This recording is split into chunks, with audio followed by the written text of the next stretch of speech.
payshanba yoshlar kuni munosabati bilan hududlarga borib, yoshlar uchrashuv o'tkazyapmiz. Ishsiz yoshlarni yoki boshqa muammosi bor yoshlarni uchrashib, muammosini hal qilish bo'yicha qo'limizdan kelsa o'zimiz, qo'limizdan kelmasa hokimiyat yoki tezkor darajada chiqib hal qilishni harakat olib ketamiz. Shunga kimda qanaqa muammo bor, o'zini qiynayotgan, kim ishga joylashmoqchi, kim turizm qilmoqchi yoki boshqa masalasi bormi, shu bo'yicha takliflar, qanaqadir biznes loyihalar bo'lsa, startap loyihalar chiqib qolgan hozir yangiliklar, shular bo'yicha qanaqadir o'zini biznes planlari bo'lsa, shu bo'yicha birga ishlaymiz. Shunga bizga biriktirgan mahallalarda har payshanba kuni ko'rsatib yuboryapmiz.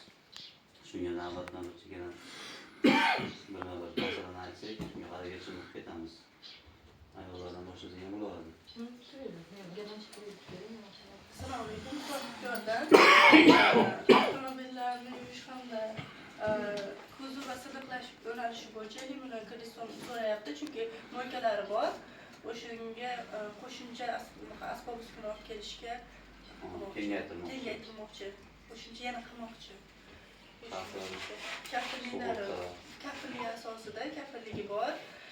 O'zi oldin kredit olmagan ekan. Yaxshi shartni ko'rish